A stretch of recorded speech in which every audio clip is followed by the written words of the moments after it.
All right, guys. So we are live. Hello, everyone. Hi. Hi. Welcome to today's Chevening application webinar. Hi, Daniel. How are you doing today?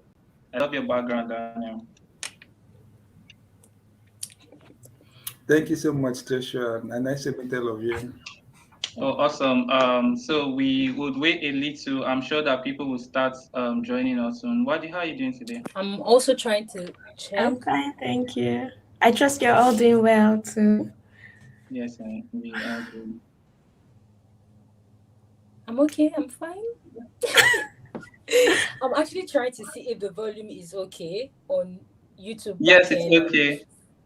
I We think have it's someone okay. who's online, Sahida. Hi, Sahida. Where Hi. are you joining us from? We have someone who's online, Sahida. Hi, Okay. Sahida. Okay, great.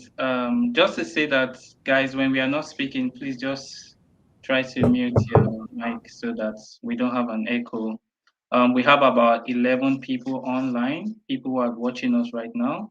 I'm going to go introducing myself first. Hi, everyone. My name is Joshua Alade, and I'm excited to be hosting this Chevening application webinar with three people that I really know, and I love the work that they do. I have Wadi, I have Daniel, and I have Temi. It's so funny that two of us have Daniel and Joshua. We have English names, and then Wadi and Temi, you have Nigerian names, local content, anyways. So yeah, guys, today we are going to be sharing our experience applying for the Chevening scholarship. We're going to be telling you everything we did, how we're able to put our stories together, what you can do to ensure that, yes, your application is successful. Over the past, I think, 4 weeks, I've had people reach out to me saying, Joshua, please tell us. In fact, somebody reached out to me on LinkedIn and the person was like, Joshua, I know that you are busy, but there's a man that is Indian. He's currently going through a PhD program and then he's checking up on me. And I'm like, oh my God, this guy doesn't know what's happening. So I said, don't worry, today I'm going to bring people together and then you can hear from them. So just to set the ball rolling, we're going to do some quick round of introduction. I want everybody here to introduce themselves. Your name, your school, your city, and the course that you are studying right now. So yeah, ladies first. Tell me because T comes before W. Why me? Okay. Hi guys. My name is Temilade Salami. I'm currently at the University of Sussex. I'm studying environment development and policy. Uh what I do. I'm an environmentalist, and I am the founder and executive director of Eco Champions. Is a group of young professional environmentalists creating environmental change via tree planting, ocean conservation awareness, environmental education, and everything you can think about environmental conservation. Anyways, yeah. So that's it, and I'm a Chevening scholar, obviously. Hold on, Temi, when did Echo Warriors become Echo Champions? They told us we can't register the name because it Oh, sounds war militants. inciting, whatever. Okay, thank you, Temi. Wadi. Hi, everybody. My name is Wadi Ben Hirki. I'm Nigerian. I think obviously, but yes, I'm Nigerian. I'm currently studying international education and development at the University of Sussex, same school as our dear Timmy here. And what I was doing before the Chevening scholarship and what I still do is I run an organization. It's called Wadi Ben Hirki Foundation, and our focus areas are education, gender equality, and peace building. I think it's more personal to me coming from northern Nigeria and having this as our major issues. So I'm really happy to be here and happy to also be a Chevening scholar. Thank you.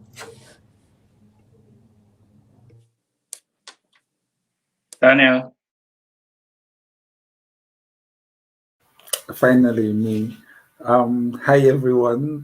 My name is Daniel Umaize. I'm studying communications for development at the University of Reading. I'm here in Reading, UK, and yes, so I'm the Global Youth Coordinator for the UNESCO led Media and Information Literacy Alliance, and also leading partnerships and projects for the Nigerian Youth SDGs Network. So, I kind of work here and there. I support organizations, mainly international organizations and youth-focused development organizations with their communication policies and strategies and partnerships. That's what I've been doing in the past. That's what I'm also coming to study for Masters for, and I hope to expand going forward in the future. And I hope that everyone listening will be able to learn from our individual experiences in the application for Chevening. Thank you. Wow, thank you, Wadi, Daniel, and Temi. Powerhouse is here. Like, you guys are doing amazing things, and I'm so excited to be on this journey with you guys. Joshua My will name be is Joshua Joshua. will be whining. My name is Joshua, and I work with Nigerian Youth SDGs Network. I think And we need to speak up more so that people can actually hear us. okay, yeah. So basically, right now we have a lot of people who are joining us from different parts of Nigeria. I can see Oluwatosin. I can see there's Mai Salami. There's Gideon, who says he can't hear anything, but I'm sure you can hear now, Gideon. There's Yay, Oluwatobi is online too. And a lot of people are here from different parts of Nigeria. Somebody's from Gombe. There's someone from Afghanistan. That's Sahida. She'll be applying this year. There's Christiana and a whole lot of people. So everybody here wants to hear your story. How did you apply for the Chevening Scholarship Award and how did you win it? So, but before we start telling our stories, I would want you all to really share when did you first hear about Chevening? How many times have you applied until you got it this time around? So, I'm going to go first with Daniel. Daniel, when did you first hear about Chevening and how long have you applied until this time that you got in? So I think I heard about Chevening Scholarship sometime when I was an undergraduate, but I could not apply because obviously I haven't graduated, so I had to wait. But then after graduation, it was like time flight, and I forgot so much. I forgot about Chevening, and ironically, I got talking with someone that is a mutual friend with us here. That's Larry Shepard. And then he was like, "Oh, you're doing amazing. I think you should apply for Chevening. You should be able to get." And that was, I think, that's way back as 2017. So I did try my best to put in my application for Chevening. I made it to the interview stage, but I did not get shortlisted. And then I applied again for the next batch. And I was like, oh, you know what? I made it in 2017, so it should be easy for me to make it in the next batch. So I just copied and pasted my application from 2017 for 20 the next year, which was 2018 2019. And I just said to myself, you know what? I just added like, oh, I made it to the interview the next day. So I think, I've been doing so well. I should be able to make it to interview this next stage. Well, lo and behold, in fact, the first set of what do you call that thing? Rejections, love letters. I was among the first batch of people that got love letters during that time, and it was painful. But then, so this time, I was now like, this third time, which was this one that I actually did get shortlisted. So I now kind of, prepared so well and, put in my best in the application. And, the rest they say is history. Wow. I guess for you, third time is a charm. Congrats. Abi, Temi, over to you. Hi everyone. So I heard about Chevening from Larry Shepard, and I think I was in 400 level. Yeah, I was in 400 level in school, and at that particular year, I did not even bother applying because I was not done with school. So I wanted to take it one step at a time. So last 2 years, I applied, and I did not get in, and I went back and I'm in. That's why I'm here. So this is my second time applying, and definitely the last time, because this final bus stop. All All right, right. thank you so much, Temi. Second time lucky. Wadi, yes, yeah. Hi everyone. So I can't really recall the first time I heard about Chevening, but I'm sure it's been a long time now because I know a lot of people who applied even while I was still an undergraduate student. So was it from people? Was it from search engines or opportunity sites? I really can't remember. All I know is I've known about Chevening for the longest time. However, last year was the first time I applied, and thankfully I got in. But for me, when people ask and I say yes, that was the first time and I got in, people feel, oh, I shouldn't, But I always tell people I've had a lot of rejection mails, a lot of love letters from other platforms, not Chevening, of course, but I've had hundreds of rejection mails. So even though Chevening, I got it the first time, it doesn't mean that others I didn't get right. But I love what my two colleagues have said. Because you didn't get the first time doesn't mean anything. Just keep trying. You never can tell when you will. So thank you very much. All right, thank you, Wadi. Lucky you. For me, I heard about Chevening in 2019, I think, and then I applied. Um, but the funny part was that I think in January I just pulled off. I just pulled off my application because I felt like if I leave Nigeria now, like my organization and everything, I wasn't prepared. So I withdrew my application and I said, let me plan for the next application cycle. And from there, I applied again. And when I applied, in fact, it was so crazy because I'd already started making plans. And so when the confirmation came in, it was like, oh, I knew I was going to get in. And that was how I got in. So, but it took a lot of preparation, a lot of processing to be where I am today. And I'm so happy to hear every one of you also share 2 years, 3 years, 1 year, so 1, 2, 3, like yeah. So from right now, it's we're getting to the meat of the matter because everybody is here. They want to hear your story. They want you to share how were you able to go through the process. Like I'm looking at all of the questions again. First is the leadership and influencing question, because that's something that sometimes you ask yourself, like how do I even answer the leadership question? How do I say that as a leader I'm influencing? Because there are times that you could be in leadership and you're not even able to influence anything. It's really possible. Like you are being frustrated and all of those things. And how do you how so I'm going to ask Wadi and Daniel this question, which is on leadership.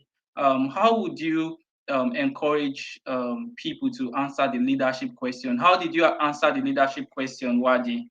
What were the things you highlighted in making sure that your story is actually compelling, like the application they saw it and like this is awesome? Thank you, Joshua. So for me, for the leadership question, first thing I would say is I'm not certain there's a particular way. There's some things you need to, write in your essay, but I'm not sure I would say it must be a particular way. Our stories are different. Everything is relative and about context. Just make sure as you're answering, you own it. So I first talked about the background. I did not just wake up one day to be a leader, of course. There were things that led me to becoming a leader. So I talked about my experience. And most times when you personalize things, people reading, the people judging, they'll be able to relate more. There are words you could use, to make it more compelling. Not to make people cry, of course, but to see how passionate you are or why that thing means so much to you. So that's the first thing I would say. Personalize your story. What was the background? It could be something personal, maybe a health issue. It could be maybe you come from a place where people are marginalized, disadvantaged. It could be war, whatever it is, just personalize it. The second thing I would say is how that experience propelled you to take action. I want to be certain you all can hear me. Can you hear me? Yes, we Yes, can I hear can you, hear Wadi. you. Okay, thank you. I didn't see anybody on the screen anymore, so I was confused. Okay, so the next thing is how that experience, or yeah, be it personal, be it someone how that experience propelled you to take action. So for me, I would say coming from the north, seeing children or girls being married off at such a young age, Boko Haram, insurgency, and all of that. propelled me to start volunteering, and from there, to start my organization. So whatever is your own case, just make sure that from the background story, what your personal experience, it leads you to how that propelled you to take action. Another thing I would say is what you've done. Don't be too humble or too modest. Talk about the numbers. Through my leadership, my organization has so number of volunteers. Make sure you're honest though, but then don't be too humble. Everybody is competing. The way you want this is the way thousands of people do. So make sure you own your story. Talk about the numbers, names, affiliations, especially with reputable organizations. It matters. So through my leadership, I've been able to speak at so conference, or lead, a consortium, or organize young people youth mobilization in my village or my community. All these things, tangible, but make sure you write and you own your story. And lastly, I would say how you've motivated and inspired other people to take action. There's no way as a leader you're just leading only yourself. Definitely, through the course of your journey, there are other young people who have been inspired, motivated, who have probably reached out to you or not, but through your story, they've been able to do something either under your organization or even start up theirs. So you talk about how you've, motivated and inspired others to take action and make positive change. And lastly, you have to tie everything together and talk about how, you believe the Chevening platform will enable you to carry on your leadership, even while here in the UK and back home. So this is just the summary. Thank you. All right, thank you so much, Wadi. And I love how you brought in your story first to share, because that's really very important. And you need to own your story, very very important. And then numbers, really key. Those numbers, because that's how it shows how well you are influencing change. The numbers you share, very very important. So now let's go to Daniel. Daniel, in answering the leadership and influencing question, how did you go about it? Thank you so much, Joshua, for the question. And what you kind of did very nice justice to the question. And numbers very key, your story very key. But one thing I also want to add about leadership is that don't try to be modest. Don't try to be a team player. I tell people, Chevening is like one of the only essay applications that they want to see you, what you can do. Yes, you're a team player. You've worked in teams with people, you've led teams, but I want to see you. How did you make a change being part of that team? How did you make a change in that particular action that you took? So I always tell people, I say, even if you worked as part of the team, identify yourself. What were the unique things you did that stood you out as a leader? And there was also a turning point for that particular program or for that particular project. And that would people would say and see you as a leader. So aside from the numbers, oh, this is the number of people that I worked with, I influenced, I inspired, or things like that, remove the aspect of you being a team player, and be kind of be selfish, be selfish, be proud, talk about all of your achievements. Don't try to be humble, don't try to be modest with your achievements or how you become a leader. Even where you worked as a team. And I tell people in the sense that numbers give like this very factual reflection of what you've done, but also the human side of your story. Like what they mentioned, bringing in experiences from the north, bringing her experiences from the north, to inspire what she wanted to do and how she was able to do that. Also, same with me, I also tried to create like this chain of leadership in the things that I've done. I started from when I was a kid, how I used to take ownership of, people didn't have access to information, how I would go, work distance to look for information for people. I went from when I became a kid to when I got into secondary school, and what I did when I was in secondary school to what I did when I was in the university, and how I led my project team as a member of ISEC while I was in the university. And when I left university, how I joined Africa Youth Movement and kind of transformed the communications team of Africa Youth Movement. And then how, I also came on board with the Nigerian Youth SDGs Network and the work we've done with the Nigerian SDGs Network. So I created that analogy. I didn't isolate all of my experiences, all of my leadership experiences. And also saying I was a leader in this particular aspect. I also tried to mention that this is the impact that I've done. So as a kid, I was responsible for the information that everybody in the community, had access to. In school, while I was in ISEC, I was responsible for over 12 projects that we did, worked with people from about 6 or 7 nationalities.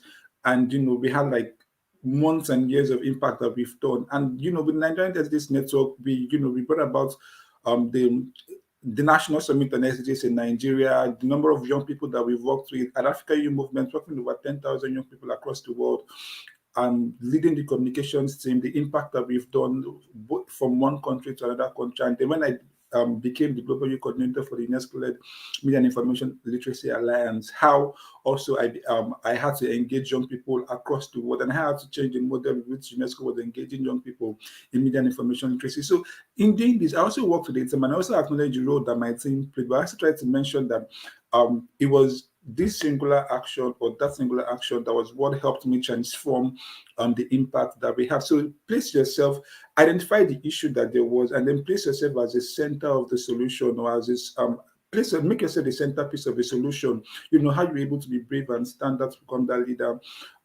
that created that change, that created that needed impact within your community or within the project or within the organization that you found yourself in. So when you're able to do this, and then together with telling your story and adding numbers to your story, like Wadi mentioned, I think that you'll be good with your leadership essay. Thank you. Over to you now, Joshua. All right, thank you so much, Daniel. Just before we leave right now, so we've got two questions, and I think that we should answer the questions by the session so that we don't miss out on questions, because more and more questions will come up. So two questions. Somebody said that he is a novice here and that the stories are really inspiring. That's Omoba. It says, I am a novice here and these stories are very inspiring, but these organization stories, does it mean that if one does not own an organization, does it mean such person has no less chance? Has no or less chance? Wadi. No. Wadi, no, you, Daniel. Daniel should answer that question. Yes, why I know my teacher wanted me to say that. I said, I don't have any organization. I did not found any organization. I am not co-founder of this or founder of this or CEO of that. I'm just this very passionate communications enthusiast and professional. So what I do is that I offer my skill to organizations that are probably lacking in that skill, or I kind of take ownership and leadership on projects within organizations that I find myself or maybe a body like I don't want to go about the story of how Joshua and I had our fights in NYSC camp, and then how the conversations for the Nigerian this network started and things like that. But I just look at organizations that need these services. So for example, now I went to church this morning, and today was my second day in church, and then I went to the technical team and asked and said, we need I'm familiar with communications, but aside that, what are the areas that are lacking in the church? And we're like, oh, they need someone that could help us with our rebranding our communications, with our social media, and also, kind of helping with the general church. That they just have cameramen, they just have people that are doing this, but they don't know how they just doing this. Like they need someone that can help. And then if I can be able to do that, I say, oh yes, that's even what I do. I'll be very happy to volunteer. So that's what I've been doing. You will not see on my profile founder of this, CEO of that, anything of this. So you don't have to own an organization or fund an organization, but you just have to be able to have a track record of impact that you've created either within an organization or just on your own, in your church, in your community, or just be able to have that track record of impact. Thank you very much. All right, thank you so much, Daniel. I hope Olamide, you've gotten the answer that you require. You don't need to own an organization. Just be able to show that you can lead and then you can impact. Whether you're leading from the top, from the middle, or you're leading from the back, that's just you should be able to share that. So the next question is going to be around networking, like professional networking. I know a lot of people struggle in this aspect, and we have the perfect person to really share how to go about the professional networking aspect. Temi, how did you go about your professional network, and how did you answer the question? Thank you so much. I have broken down this networking part into 4 parts, and these are the questions that would allow you to answer your question very well. The first one is how, the second one is who, the third one is when, and the last one is what happened after. So how did you meet this person? The second one, who is this person you met for networking? The third one, when did you meet this person? And the last one, what happened after you met the person? The idea of networking that most of us have is that, you print your business cards and then you go to events and then you give it to people and you just assume that the person is going to come back and talk to you. Networking is beyond that. And when you are writing your application, you want to show Chevening, whoever is reading your application, that, okay, I went to so events. This is how I met the person. This is who I met. This is where the person works, right? And this is what happened after I met the person. So, for example, I'm going to give you like an example. When I was serving at the Ministry of Environment, we always had this meeting. That was where the major work was going on, meetings, paper signings, a lot of things. And then we had like stakeholders where we talk about the phasing out of single-use plastics. I remember as a copper, as a youth copper, I was seated there, and then I was seeing like CEOs of companies, people were even working, some of them were not even CEOs, they were working on that such companies, and they were in that meeting. One of the things that I said is that I met somebody at that meeting while I was serving, even though nothing happened between 1 week of meeting the person, because networking is not a parasitic relationship. You keep building it, right? You can now tell in your application, you can tell them that, oh, we kept talking, and after 1 year, this is what happened. We facilitated a partnership that got us a grant of so amount. See, don't be shy. This is not the time to be humble. Talk about the figures, talk about the dates, talk about the person, talk about where the person works. So, for example, if the person works at, let me say, Coca-Cola, say that the person is so of Coca-Cola, the person is manager of Coca-Cola, and this is what you were able to do this particular project in your organization at this time. Even if you're a volunteer, there are many ways you can infuse yourself into your application. You don't need to own or found anything. I can list so many examples, but we have a short time on this call, right? If you're a volunteer and you're meeting somebody like that, you don't need to say, oh, I followed my boss. So, and Stephen does not need that story. Just tell them, I work for this organization and I represented my company at this event. And through that, I was able to facilitate a partnership after 1 year of conversing with the person and building mutually beneficial relationships, right? So Stephen wants to know that you know what you are doing. So you have to give them the details, the numbers, the dates, what happened after, because it's not just, they don't just want to know that you met somebody. Everybody, we meet people every day, but what happened after you met the person? So you might have many examples of networking, but be sure to put the one that yielded results in your application, right? Because every day you meet people. And then what I'm going to talk about, because I think this one too is also going to give you like an edge for your application.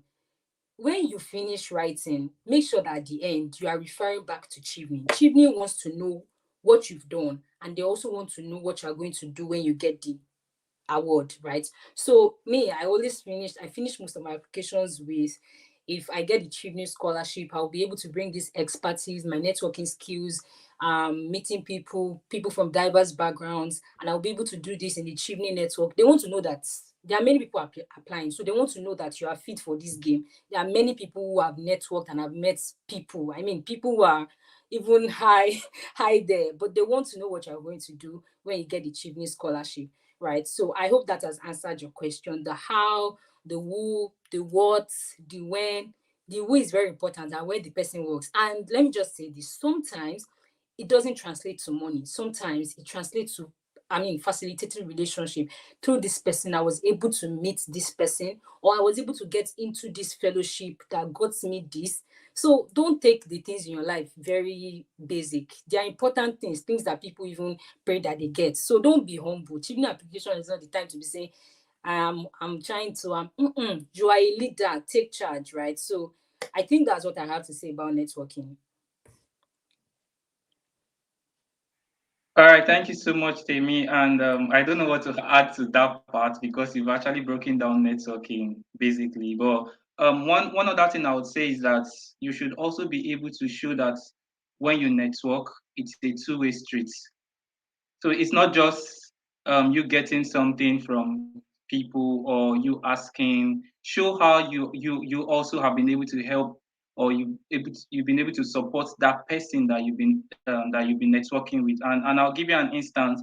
Like because of the work I do, I have this opportunity of being able to meet a lot of people. And I remember one time one of the persons I met works in an international organization, and I was telling this person, "Oh, this is what I do, and this is how we can, this is how your organization can help us."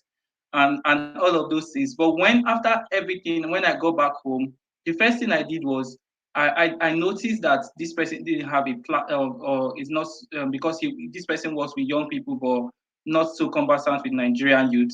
So what I now did was I invited that person to an event that we were hosting, and the person was so appreciative and sent an email to say thank you for inviting me. So I mentioned that while I network, I'm looking out for how someone can support me, but I'm also thinking, how can I support this person? Because that's something that Chevening would also want to hear. Are you somebody that just takes, or you also give? Because when for you to have like a beautiful professional networking experience, you need to think two way. How am I giving and how am I getting back? Not just get. I need you to come and speak here, and please can you speak here, please can you do this, but what are you giving back in return? Because that's how you approach professional networking. It gets to a point in time where if you are networking and then you are only asking, people will read you on, they will leave you on blue tick. Like you just get there and you're like, this person has read my message and nothing else. It's because you're not approaching networking in a way that is participatory. You're not approaching networking in a way that that it shows that you also want to give back. So I'm going to look through, guys, to see if we have questions. Yes, Karim is asking, can I mention the real names of people I've met in the essay? Absolutely. Mention names. Mention names, because when you mention names, it shows that you are original. It shows that you are not just thinking about something or writing it off from a book. Mention names. They may not know these names. They may know these names, and you know there's Google too. So somebody can actually Google to know if this person is really alive, or probably the person is dead, or the person is not existing. So please mention real names.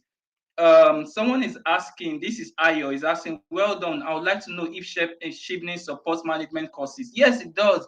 I feel that one of the first things you need to do if you're applying is to familiarize yourself with the Chevening website. Like, know what they are. That's the first thing you should do. Familiarizing yourself with that website itself. It's really, really very important. Wadi, do you want to say something? Based on the questions asked or just generally? Based on questions asked and generally.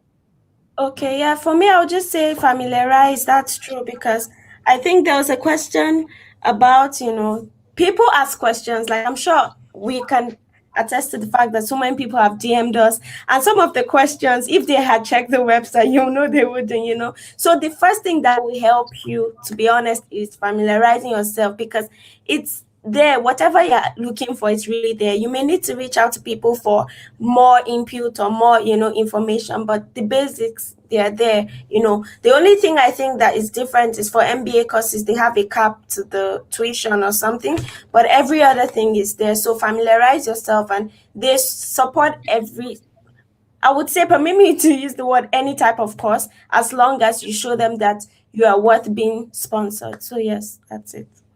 Thank you so much, Wadi. Please familiarize yourself. And before we go to the next question on how to write about your future plans, I want to say something on curiosity. Like in the when you are telling your story, in your leadership, in your networking, you should be able to show how curious you are. Like leadership curiosity is very important. So they want to see this as part of it, because one of the things that Chevening is saying is that we want to invest in future leaders, and one of the emblem of leadership is actually being very curious. How curious are you in your approach to networking, your approach to leadership? Are you curious about things? And it will show in the way that you tell your story. And quickly, I just want to make a disclaimer here right now that the views that I, Wadi, Daniel, and Temi is sharing is actually ours and not necessarily Chevening's own. So this is us speaking, sharing our own experience about how we're able to apply for the scholarship and the approaches that we've taken to be where we are right now. So moving on to the next question, which is talking about our career plan itself, because this is really key. Fine, you've been a leader all the while. You've shown how you network. Now, one thing that is really key is what's your career plan, because that's where it ties it in. Remember, Chevening is looking for future leaders. So that career plan is the meat of the matter. If you can talk about leadership, professionalism, but that career part. So how are you able to really share about your career? So we're going to start with Daniel, and then we'll move to Temi to really share how they went about sharing about their career path. Yeah. Joshua, you're always putting me on the spot. Um, I, okay, so thank you very much, Joshua, for that question about the career plan. About the career plan. Oh God, Joshua put me on the spot. So just quick trick about the career plan. I'll first tell you about the things that you should not do, and then the things that you should do about the career plan. So many of the times, people tend to disconnect their essays. So I tell people, like, your essay, from your leadership experiences to your networking experiences up down to your career plan, they all have to align. So why do I say this? For example, so you see people, when they are feeling their experiences in the years that they've worked and the volunteering that they've done, they will put so many unrelated experiences. Yes, you can have tens of thousands of experiences, but look at what experiences align to the course you want to study and the career path you want to follow, and let them be like your spotlight experiences. When you're talking about your leadership experiences, ensure that one way or the other they are indirectly giving a sneak peek into what your career plan will be like. When you're talking about your networking, ensure that they're giving a sneak peek into what your career plan will look like. So you don't talk about doing something around, let's say for example, health in your leadership and in your networking, and then it comes to your career plan. You're talking about in future you want to be a teacher, or you want to be a communications person. Meanwhile, all through your essays, we're talking about health, health, health. So in your career plan, you have to ensure that it aligns to what you've explained in your order to, and ensure that it fits in. And then back to now what you should do. Basically, the ideal trick is just to break down your career plans into your short-term goals, your mid-term goals, and your long-term goals. In breaking this down, I also always want to mention that they should be interconnected. And like, we agreed that we're going to be as practical as possible and use our own examples. So I'm going to talk about example of what I did with my own career plan essay. So what I did was, I said in the midterm, in the short term, what do I want to do? Obviously, your short-term career plan should be directly related to what you're currently doing at the moment, which is more like, okay, after your scholarship, you're coming back home to continue from where you stopped, and then using your education and your newly acquired skills from the UK to improve what you're doing. So for me, I was like, oh, upon return from the UK, my short-term career plan is to continue my work around helping organizations build effective communication strategies, and also work with, help expand the work that I've been doing already with the UNESCO-led Media and Information Literacy Alliance. Expand to more countries, have more program insights, look at more communication policies and strategies that we could use and implement. That's my short-term career plan.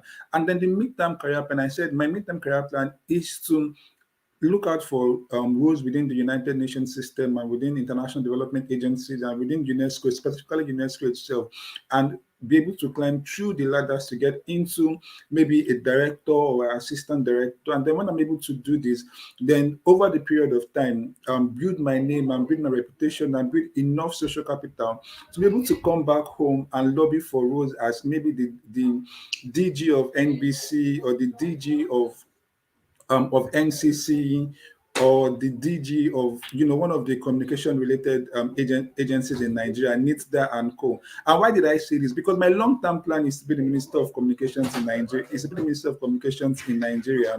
And why I wanted to do this. Sorry, my flatmates came in. I'm sorry about that. So why did I wanted to be the Minister of Communications in Nigeria over the period of time? Was because in my short-term plan, I mentioned that I wanted to, from working with UNESCO and climbing up the ladder to be like a director or assistant director, and then coming back home to lobby to be a director with NITDA or with NBC or with NCC, is because I noticed that for the past 4 or 5 ministers of communications or minister of information in Nigeria, they always come from one of these organizations. If it is not NITDA, it is NCC. If it is not NCC, it is NBC and things like that. So I kind of connected my short-term plan to my mid-term plan to my long-term plan. So like it was not like, oh, my short-term plan, I want to do A, and then my mid-term plan, I'm going to W, and then my long-term plan, I'm coming back to M or L. No, like your short-term plan has to lead into your mid-term plan, and your mid-term plan has to also lead or connect to your long-term plan, and not having like us, and then they have to be very, very realistic. It's not that you say, oh, in the next 5 years you want to be the president of Nigeria, for example. Meanwhile, Nigeria is going to have an election in 2023, and then in the next 5 years, there's not going to be elections open for who the president of Nigeria is going to be. So you also have to ensure that these things are very, very your midterm, your short term, your midterm, and your long term career plans. They have to be very, very realistic. And then in all things, always remember Temi's point. Ensure that you find a way to link in how your studies with Chevening, or how the Chevening Scholarship is going to help you actualize this, and how that without the Chevening Scholarship, this may not be possible, because it is through the Chevening Scholarship you get the needed skills to be able to do all of these things that you want to do. So also put Chevening at the centerpiece of how your career path is going to look like. Thank you very much. Thank you, Daniel. Now, for sharing all of this, is over to you, Temi. Daniel, you said a lot actually. So what I'm going to say about, sorry, the light is reflecting. What I'm going to say about this whole career plan thing, I think I need to put off this thing. Sorry, guys. Okay, what I'm going to say about this whole career plan thing is that I made a mistake earlier in my previous application before this one, and I'm going to tell you what happened. So in my long-term career plan, I told them that I wanted to become the Minister of Environment. Quite ambitious, right? But is it realistic? Yes, it is realistic. Anything can happen. But they want to know like what's going to happen in the next 5 years, 10 years. Even if you want to become the Minister of Environment, tell us the steps you want to take to get there, right? So in my current application, you need to break your career plan application down. First of all, the step that I used in my application is upon return in 5 years, in 3 years, and in 10 years. So you can break yours down to probably 3 years, 5 years, 10 years, 15 years, right? One of the things that you also want to do in your application is that you want to make sure that the reader, the person who is going to read it, is following a sequence. Put it like a story that even you, when you are reading it, you're like, hey, I know that this is where this person should be in 3 years, in 5 years, and in 10 years. So don't put 10 years at the top, then now put 3 years down. So upon return, this is what you want to do. Immediately you return. And let me just say this. Chevening is giving you scholarship because they want you to go to the UK and come back to Nigeria to come and use all the knowledge that you've gotten from the school you've gone to and all the connections you made or relationships you built to bring it back home to do something tangible, right? And I already told them in my application that I run an organization. So it is only sensible, sort of, for me to say that when I return, I am going back to implement all the knowledge and expertise I have gathered in this school. I'm going back to use it in my organization, right? That's upon return. Then after 3 years, you don't expect me to be in the same position. Yes, I will still be leading my organization, but I would have moved forward, right? So I would say in 3 years, I look forward to working at this so place, right? And I only say that achieving application is more of story writing to me, more like I'm reading a story, I'm writing a story.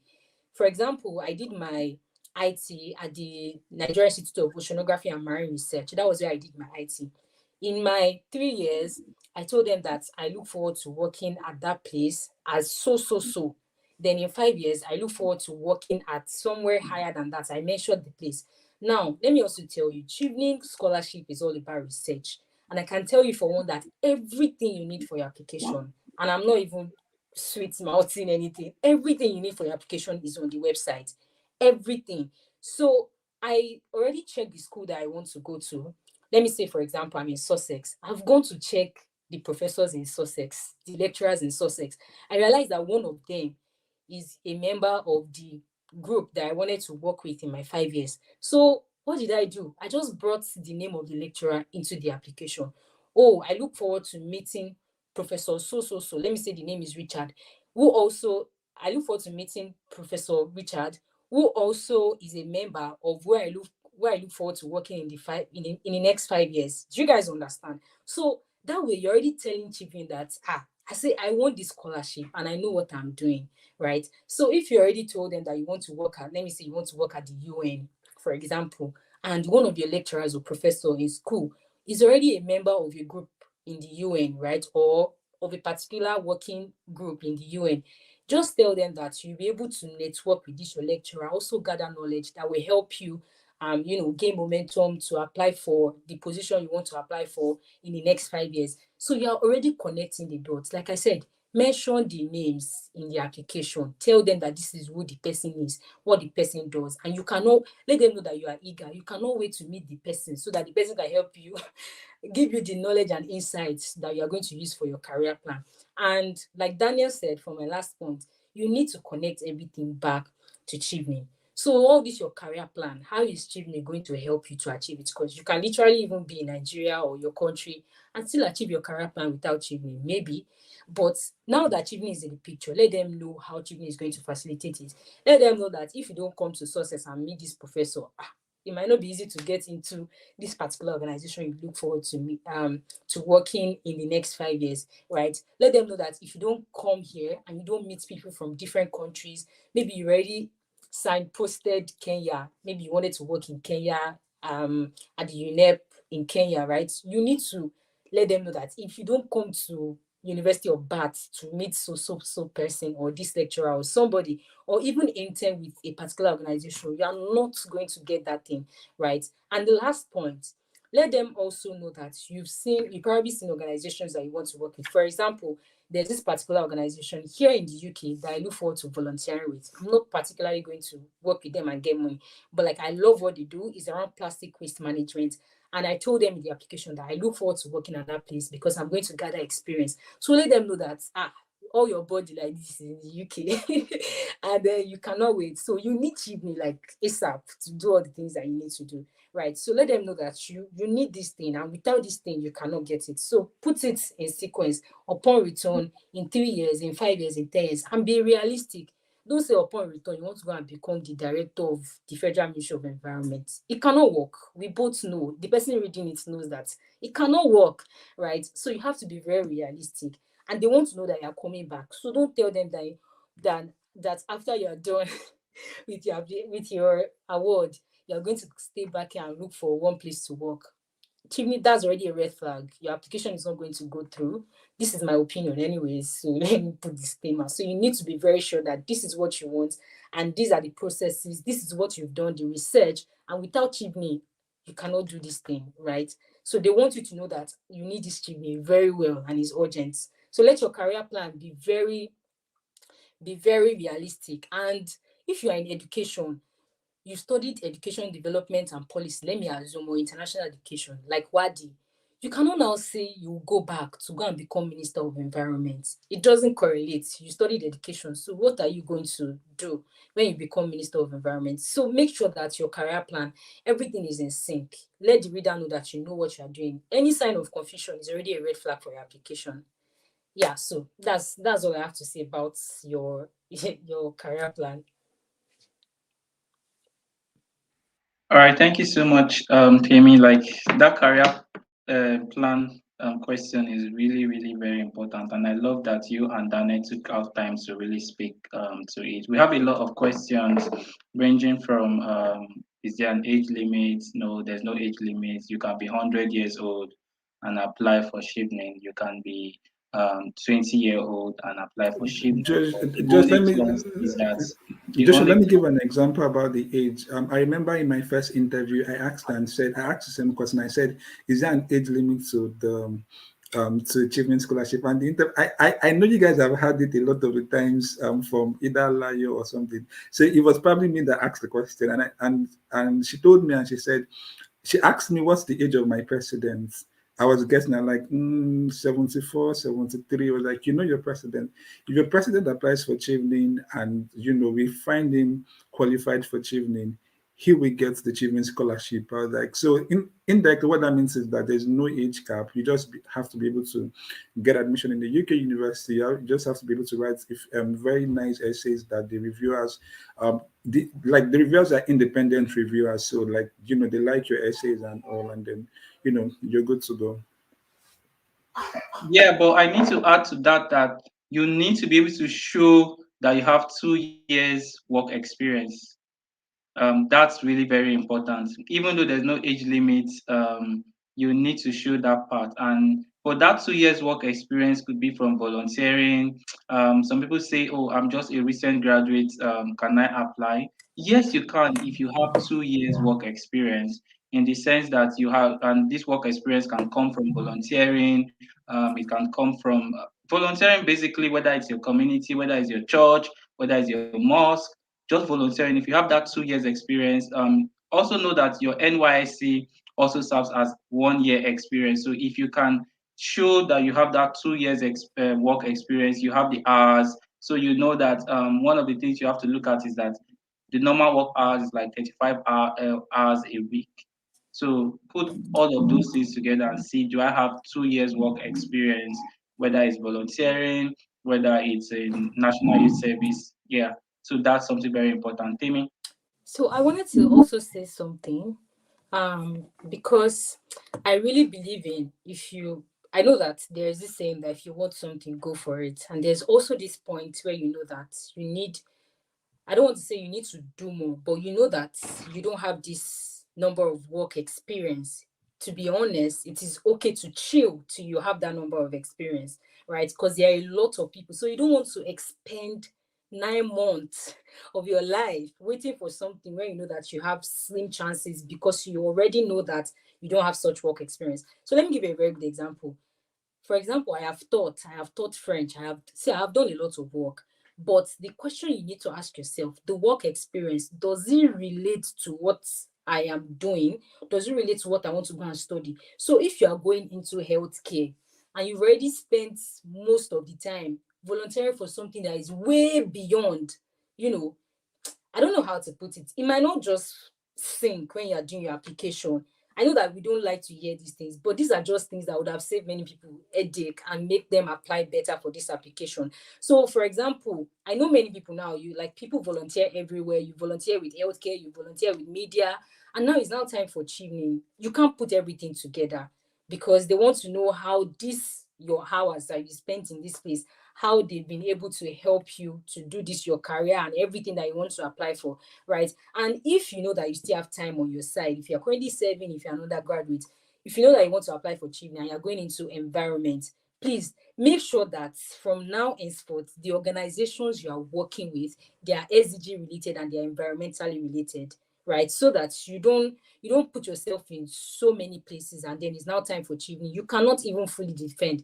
Let me tell you, if your application even goes through, when it's time for interview, it might shoot you in the leg because you won't really have anything to talk about, right? So you need to be also very, very careful with the work experience. Don't just say, I taught French. I taught French does not correlate with environment. Do you understand? So even though I have many experiences, if they don't work for what I'm going for, I just drop them. Like it's just like CV too. If it doesn't correlate with the work you want to do, you don't put it on your application, right? So you need to also know. Thank you. All right, thank you so much, Temi. I love how we are going around this about this conversation. Really, really very key. I hope that everybody who is watching and listening would put all of these things into practice. There are other questions around UK focus areas and all that.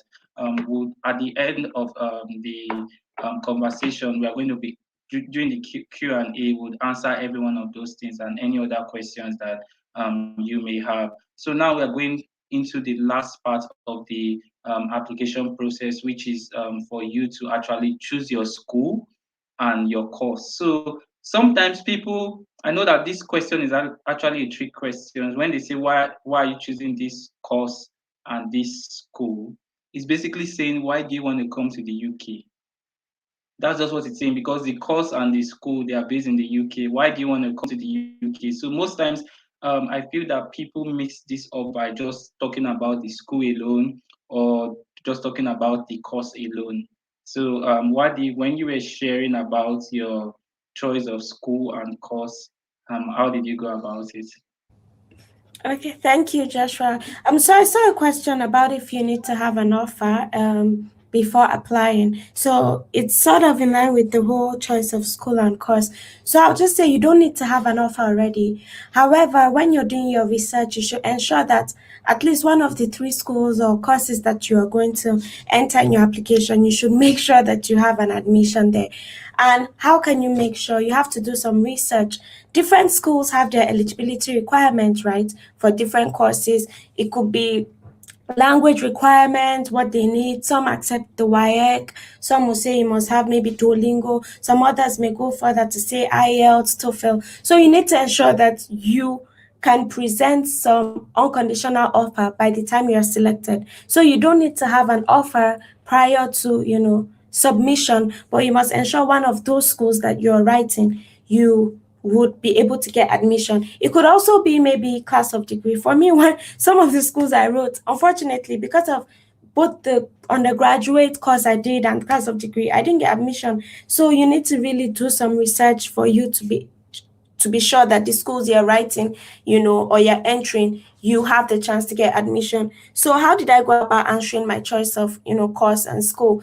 Like Joshua said, it's like saying why the UK. So you could talk about their ranking in your field, of course, if it's climate change or something, what are they doing? Are they part of all these big organizations or programs, that ensure, climate change is achieved, and all of that? If it's gender, are they part of, the organizations that are working towards attaining SDG 5? So you could talk about that. But back to your course, one thing I would say is my undergraduate degree was in accounting, but then what I'm doing is development. So I did not just, like my colleague said, you should have at least 2 years experience. If I had only used my accounting degree, I would probably not have gotten scholarship. So I used my experience in volunteering, in leading my organization, and other things I've done to back up the reason why they should give me a chance in, development. So you must ensure that even though you are completely branching out, you have some proof that yes, you know what you're doing and you have reasons for branching out.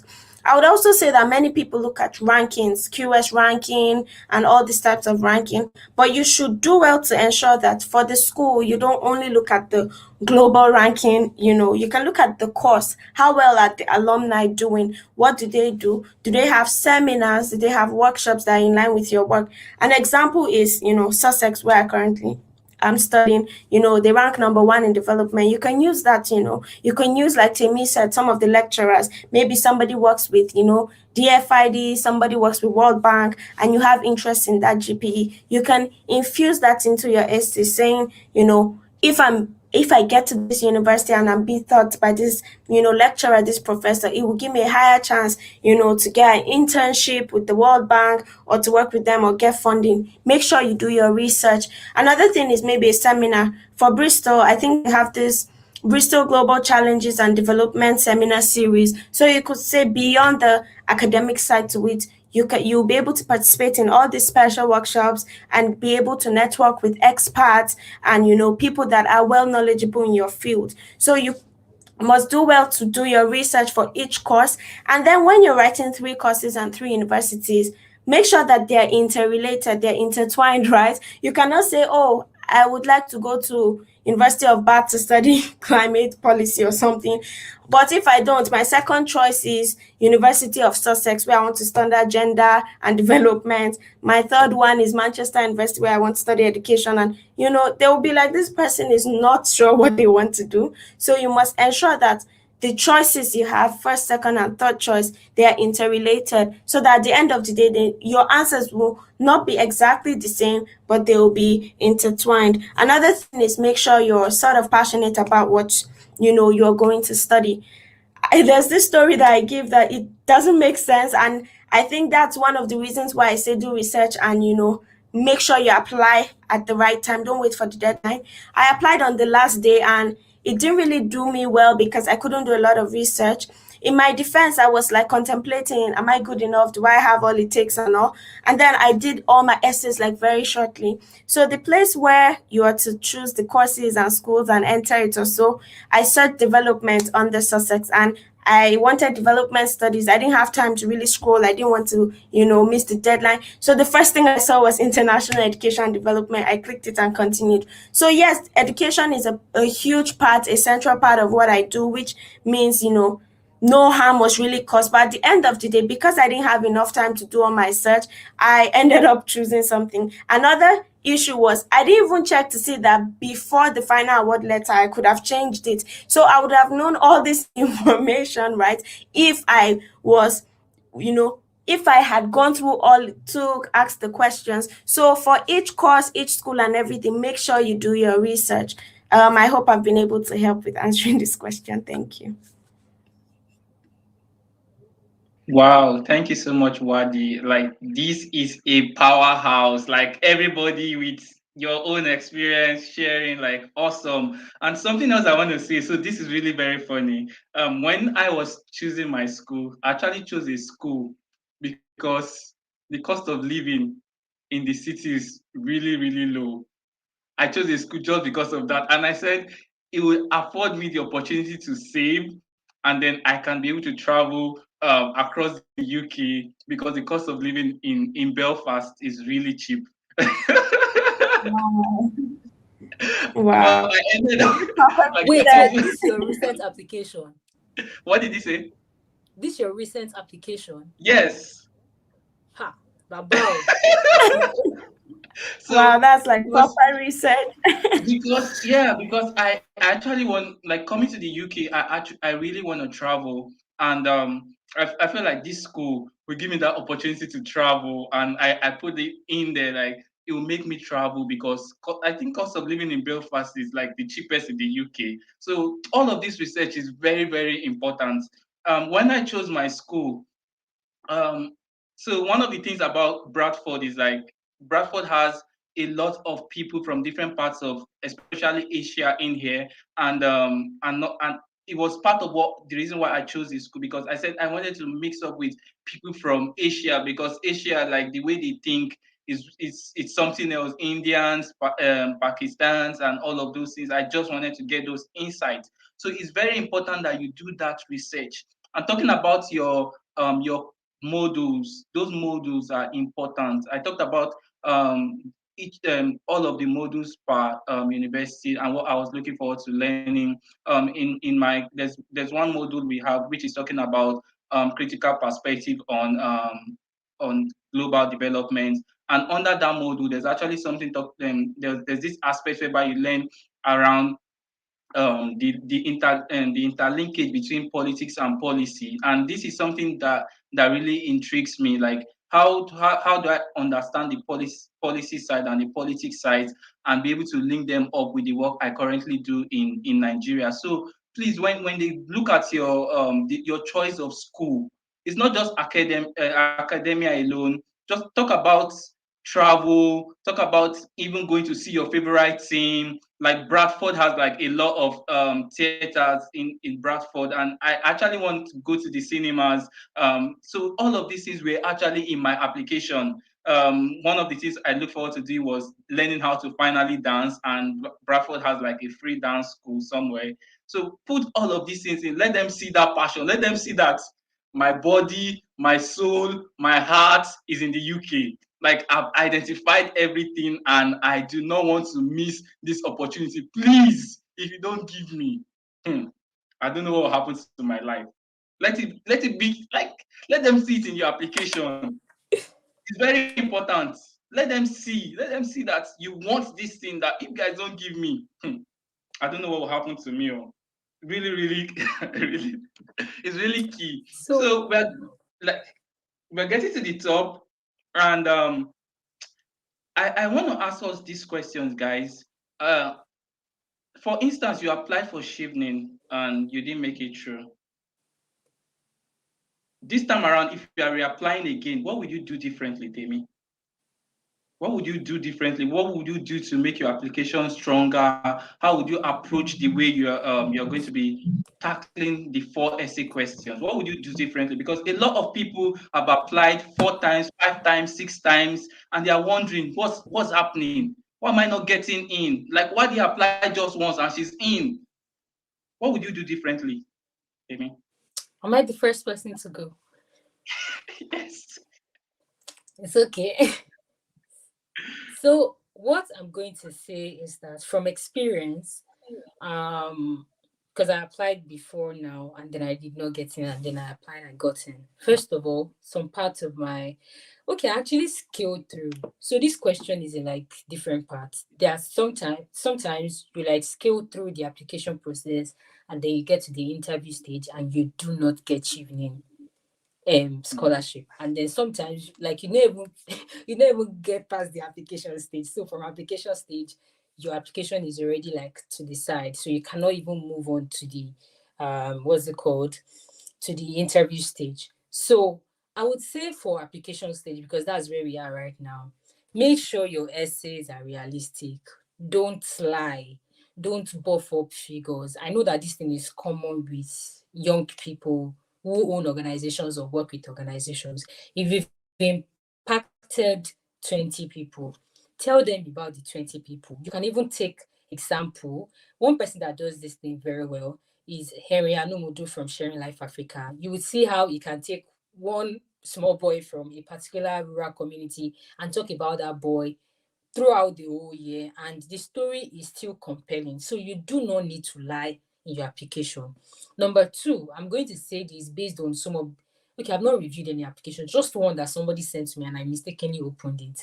So I saw that the person was saying, oh, I'm not trying to brag, but my leadership skills is very natural. See, everybody is born a leader. Let me just say it, like we all have that potential to become a leader. You might not be doing leadership right now, but if you are trained, you have it in you, but if you are trained, you're going to get better. So Chimney does not want you to come and write, I don't want to brag. They want you to brag. So come inside the application, brag for us. Let us know what you've done. Let us know the things that you've achieved, right? And I would also say this. I know that it might sound selfish, but you have to be selfish in your application.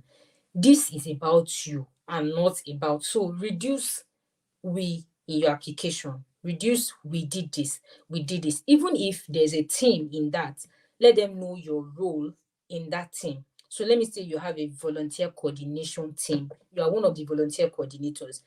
Chibney is not telling you to talk about your other volunteer coordinators because they are not the ones applying for the scholarship. So let them know what role you played in the team. Let them know the things that you did specially. It is time for you to get selfish, not on the bad side, but like on the good side. It's time to, it's like a blank page. Talk about yourself. Brag about yourself, right?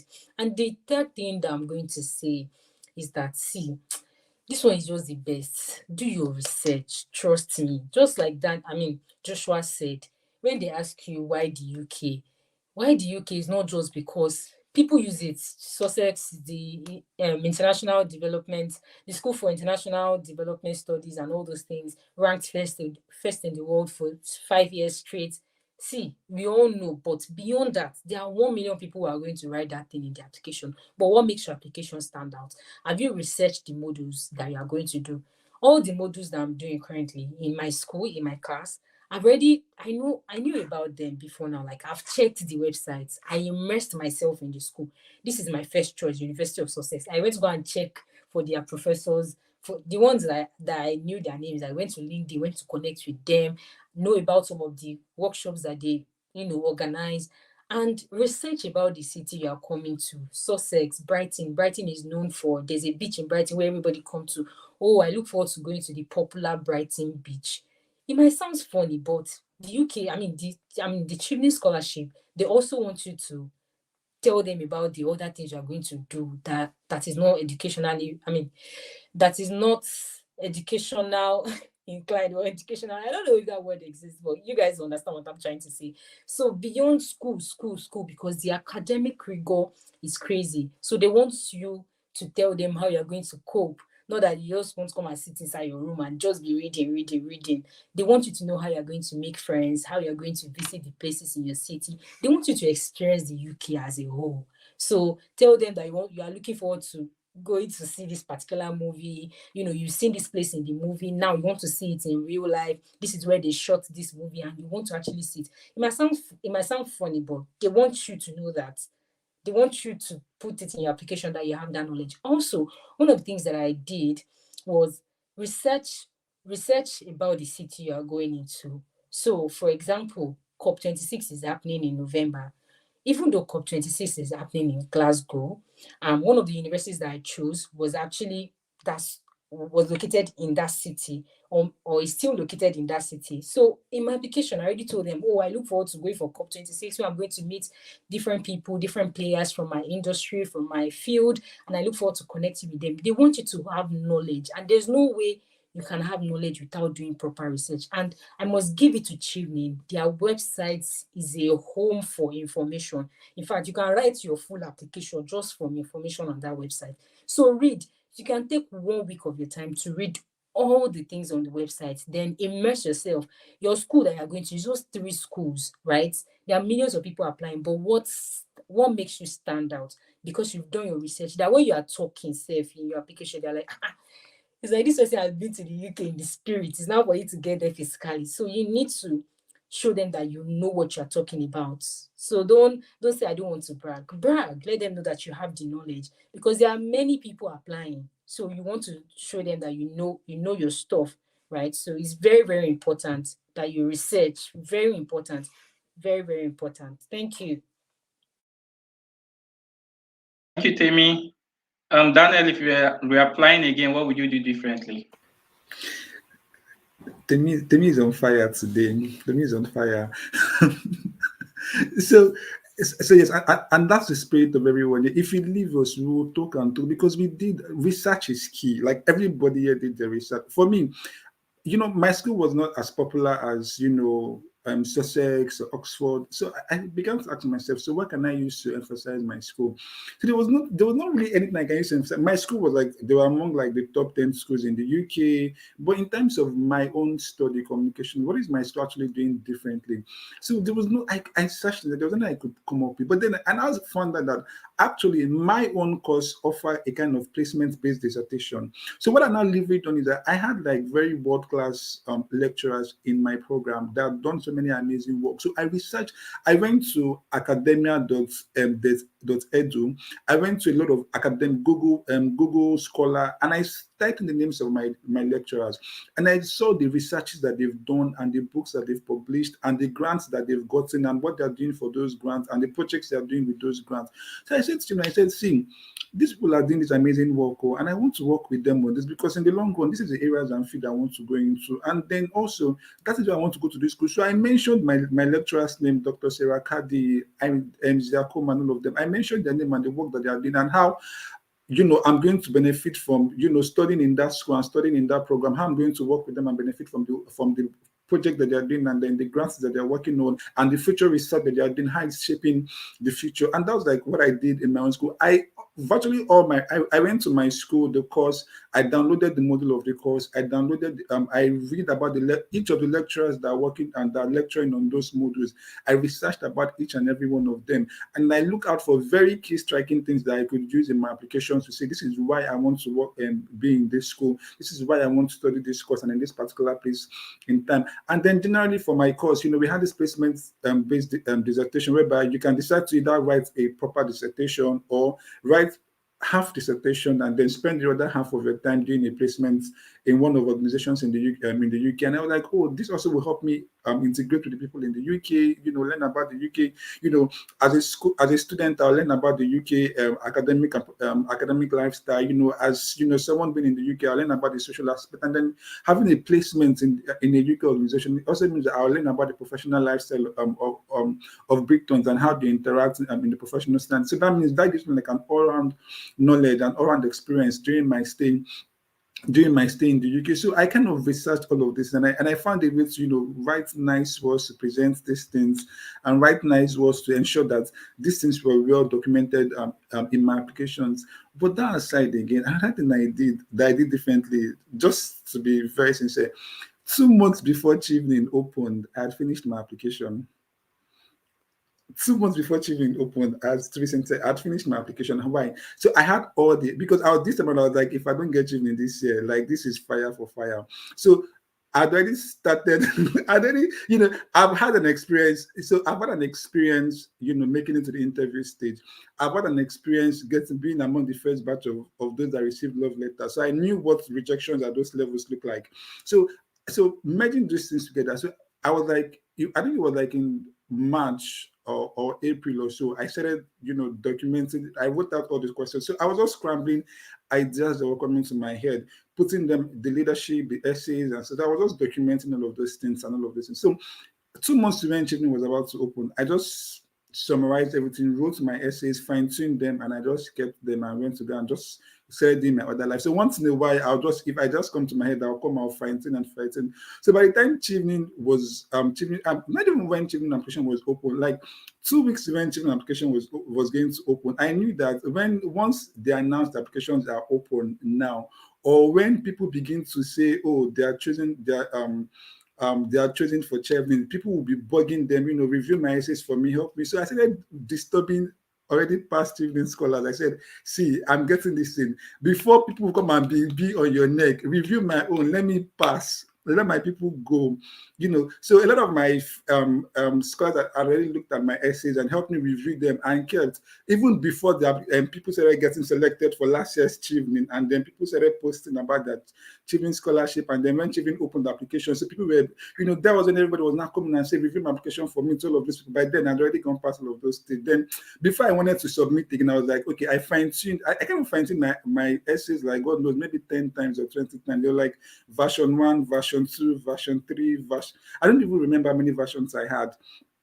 Before I was now like, okay, it's time to go. And I said, okay, no, please review this application again for me one more time. Just review anything that you can just give feedback on. And then, they helped me give feedback on it. Before I waited till like 5 days towards the end of Chevening and submitted. I already filled in everything, and I already like copied and pasted the answer. But I was just keep rereading and rereading just to be very sure before I kind of submitted. So like, what did I learn in the process? Like, you can never ever underestimate the importance of research. You have to research. If you research deeply, you would find one key thing that will stand your application out. For me, what stood my application out was the work that my lecturers were doing and how I was able to position myself to how I could benefit from the work that my lecturers was doing, and then how also I could, have a life while I'm in the UK. That aside, also I also figured out that being here, I also figured out that the UK had, and ironically, the UK had a project called Project Gigabyte. It was not really made public. Like, it was not what you easily just find on news websites or anything. So how did I even find it about? I said, okay, communications. How do I even know? I started looking at, okay, who is the secretary for communications in the UK? Who are the ministries or agencies that are responsible for overseeing issues around communication in the UK?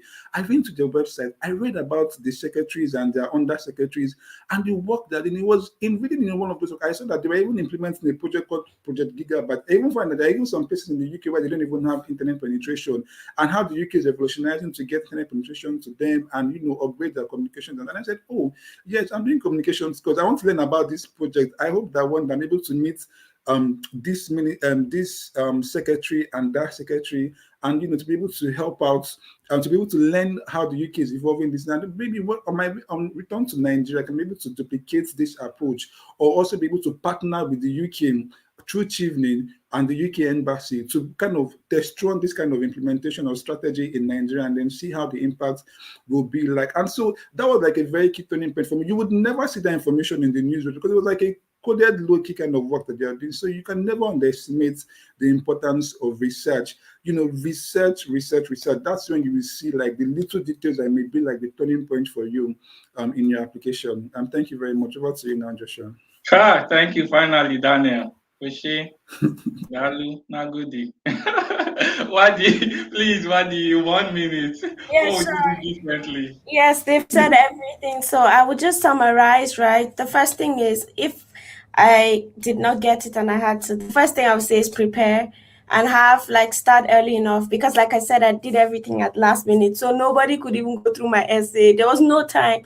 So there's nothing that beats preparation. Second thing I would say is, preparation, part of it is going through the website to understand everything from your course to where you live, the city to everything.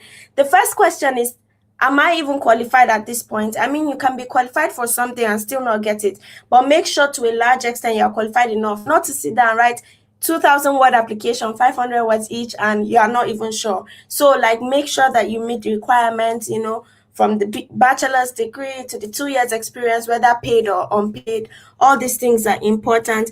And then the third thing I would say, you could ask questions. Thankfully, there are resource materials, YouTube, things like this being organized, webinars, seminars, workshops. So, starting early gives you the opportunity to learn, relearn, unlearn all those things, and if possible, get people to review your essay. So, if I was given the chance, I would have had more time to, review from my courses to everything. So just start early. Don't wait until the deadline because when you wait till then, you just do a lot of things in a hurry and the outcome may not be what you expect. But like I said, the first question is knowing if you are even qualified enough so that you don't waste your time. Because trust me, writing like a 2,000 word application when you're not even close to being qualified is not worth it, So make sure that you meet the basic requirements and then give it a shot. And lastly, I would say not getting something at the first time doesn't mean you're a failure or you're not deserving. It just means so many people are competing and you should try again. There are a couple of things I've tried like twice or the third time before getting. So just give it a shot, but make sure you're qualified enough. Thank you very much.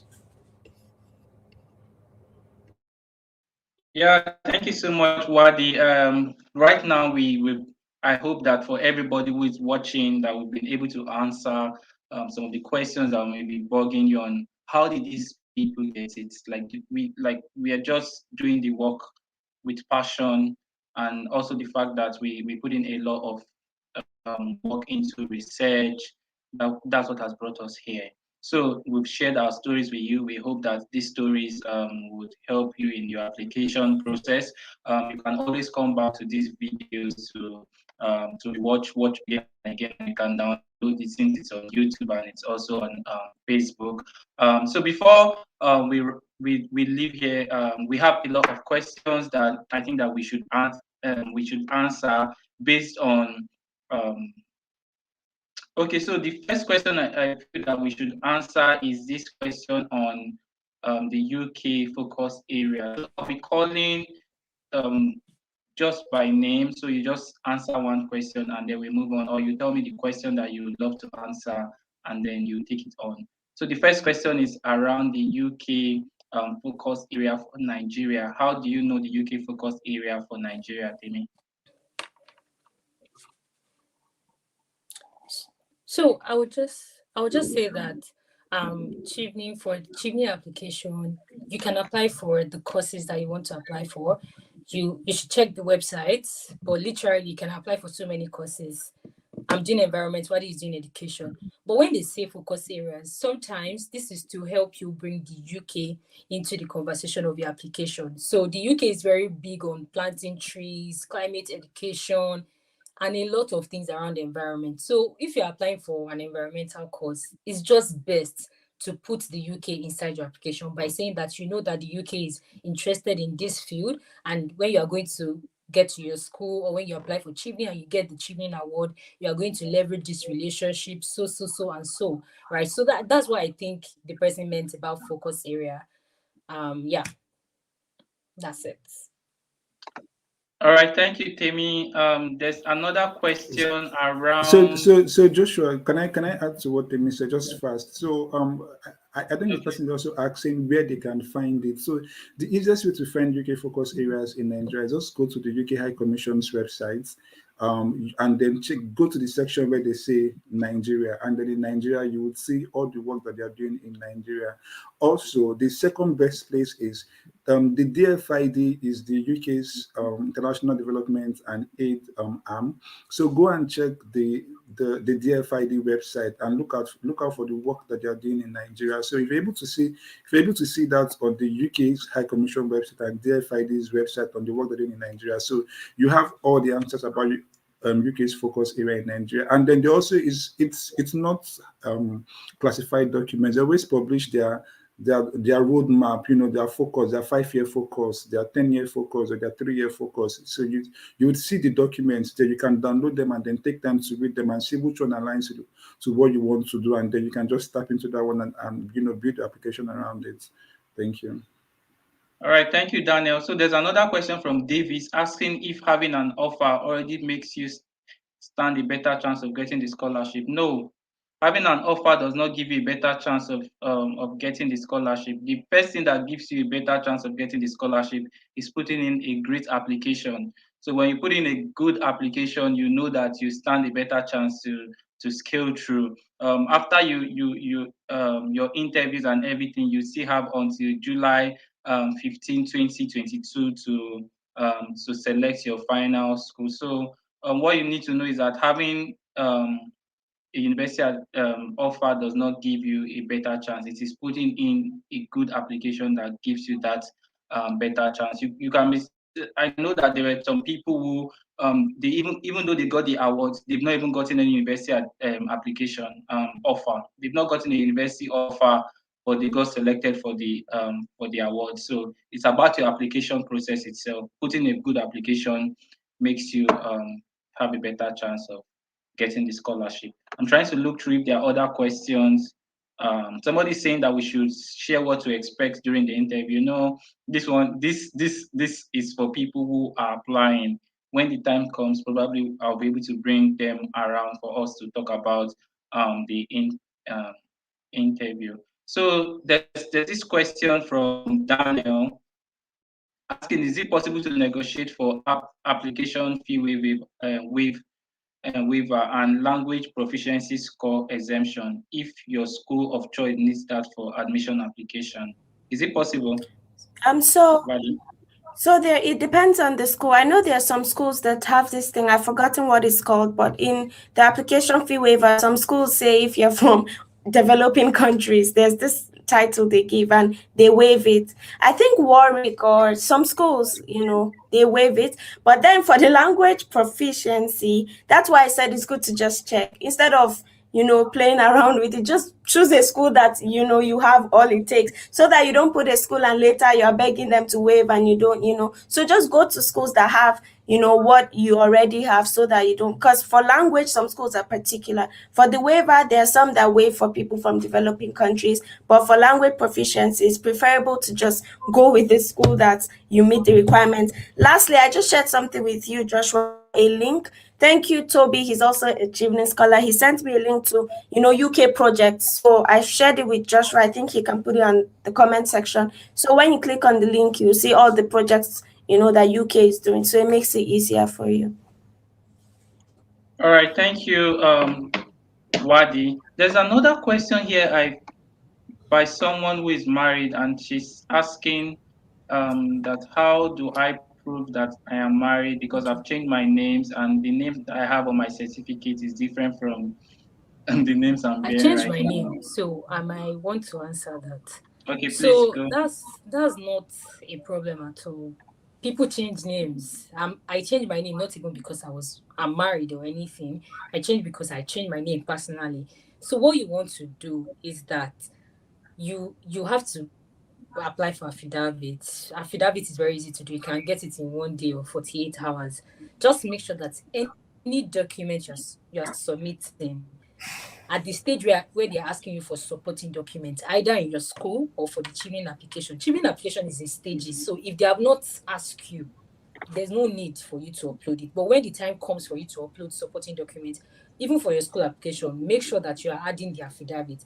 And I want to say that if you are applying for Chevening and you want to put your name, make sure it is the recent name and not the old name, so that you don't contradict yourself. So, for example, I used to be at Salami Kafaya Bukola.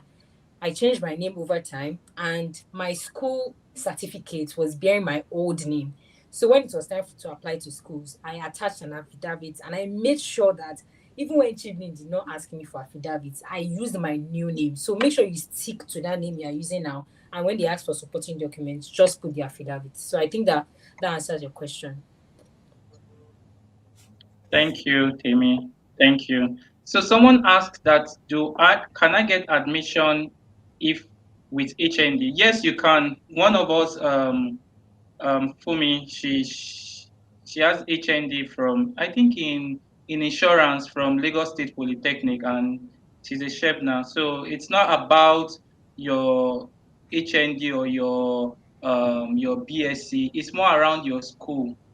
Would your school allow you to get in with an HND or a BSc? So you need to talk that through with your school. For Chevening, once you have this application, once you have your schools, and then you also have a successful application, you are going to get the scholarship. It's just now left with you and your school.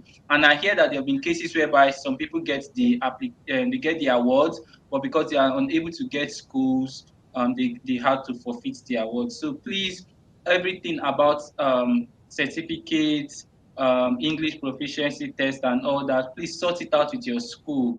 Chevening just want to see a great application and also supporting you. And I'll mention that for me, for my application, I use my WAEC, which I shared with the school.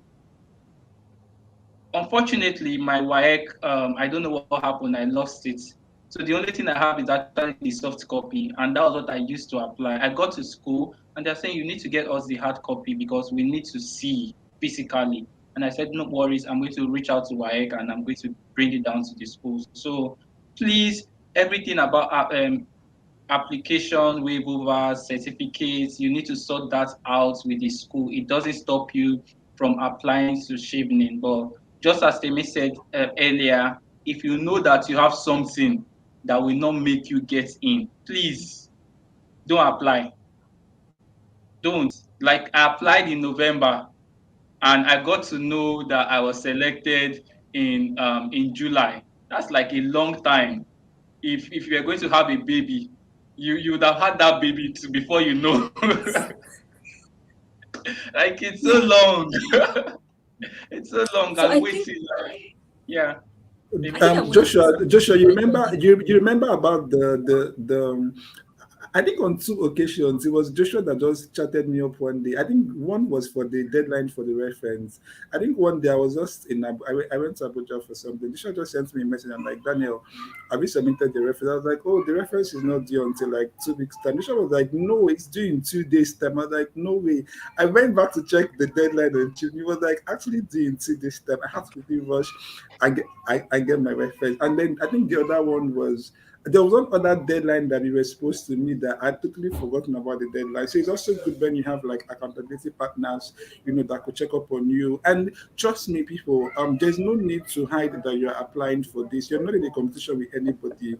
And the people want to say, no, I don't want to tell this person, or Joshua and I got the Civic Conflict Action team together. We worked together building Nigerian Thesis Network within the same organization, and we got Chevening Scholarship the same time at the same period. So you don't need to say, oh, maybe because I'm in the same organization, this person is doing better than I am. There's a chance that I may not get this person will get it. No, what they look at, because they're independent partners that are reviewing this thing, what they want to see is what you've been able to do. In fact, if 5 persons in your organization are able to apply and write very good applications and have the right experience, all 5 of them will get the scholarship. So please don't hide it from, especially those that can be like act as check and balance on the things that you do.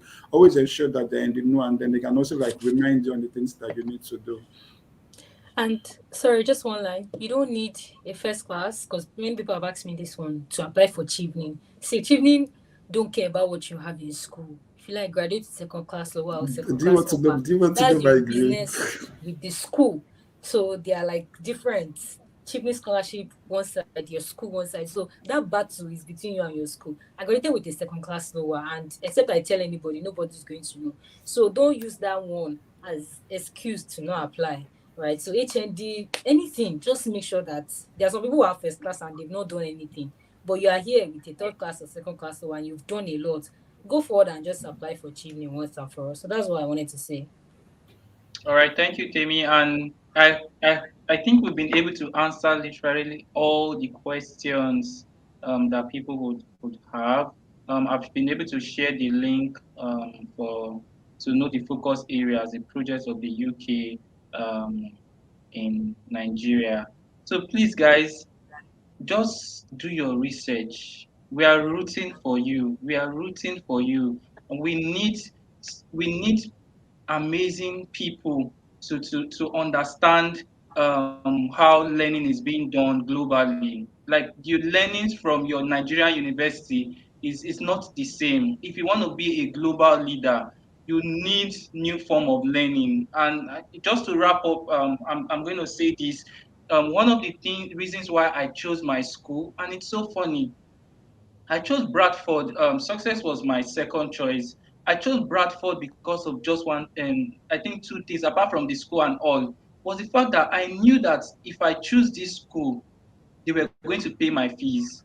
Like the school is a Chevening partner. So bringing them, choosing them, one thing means that not just me, but somebody else, Chevening will have extra money to bring up somebody else on board. So guys, when you are choosing your schools, please put a lot of things into perspective. Ask yourself that this school, if I'm going there, will it help me to achieve my aim? This school, will it grow me as a leader? Very important.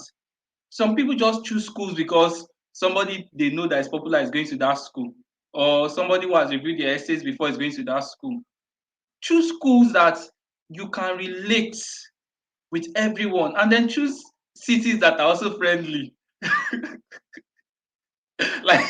like it's really important. Go to cities that are friendly so that you can cope. It's not easy to be here. Sometimes it can be like I've been in my room for like 2 weeks, 3 weeks, and nobody has come to knock on my door to find out how I am doing. But I get messages from people just to check up on me to schools, cities like that. So I feel that this is what I need to add to um, everything for everyone. And then there's no limit for Chevening. There's no limit. Fine, you have like, I think this year we had about 50 people selected. Last year was lower. The year before was about 49. So what I would say is that do not even ask yourself, or do not think about the limits. The most important thing is that you will get in. That's the most important thing. If they are going to choose 10 people, you'll be the 10. If they are going to choose 20 people, you'll be among the 20. If they are going Yeah. to choose two or one, when you're applying, please, it's just only you that is applying. They say, I hear this stat says 60,000 people apply for the scholarship every year. And in Nigeria, I know that for our own sets, for the final, we had about, is it 400 people that were interviewed for only 37 slots? Yeah, about 400 people were interviewed for just 37 slots. And at the end of the day, more people, I guess Chevening got more funding and they were able to bring in more people. So do not think about all those limitations, the limits. Just go. It's just you. You're the only one. When your mom was going to give birth to you or your dad, when they were planning it, they were just planning for one person. Remember, there were millions, but it was just you that got to the egg first. So think about you alone. Very, very important. So, guys, thank you so much for Please, joining, and I there's really a want to th- appreciate sorry, Wadi, there's a Daniel, question and about what you Temi. study and what what you want to go for. And that is why Chimney wants your work experience. So I know somebody who studied biochemistry and is in education. So if you study biochemistry in school, right? I want to say that if you are graduating this year and you want to apply for Chimney for this cohort, make sure whatever you're applying for is in sync with what I don't know what you have work experience in, right? Because some people on this call, I don't know, but some people on this call, some people study accounting like Wadi and she's in education. The reason why she will get in is because she has work experience. So give yourself time. Honestly, like Chevening is not running anywhere and they are not catching its comma. So do your research properly. If you study biochemistry and you want to move into education, there's no way you want to defend yourself, right? So you have to be very, very careful about that. And lastly, please start applying to your schools, especially if you're applying for Ivy Leagues, those ones that used to give you admission later in the year. Please start applying to your schools once application is out. And your references from your lecturers, we all know what Nigerian schools look like. Start disturbing them. You don't need to wait till 2 weeks and then you now start having to beg and you'll be depressed because of one person. You cannot go through with your application. Start disturbing your lecturers now and start giving them things so that they Okay. can write you good reference. I'm Um, just joking anyways, but we all understand what it looks like. If you need a transcript, is now you're supposed to be disturbing your school, not 1 month yes. to the stuff. So all those things are very important. So you don't have award. I mean, you have award and then there's no school to go to. That one is the most painful thing ever.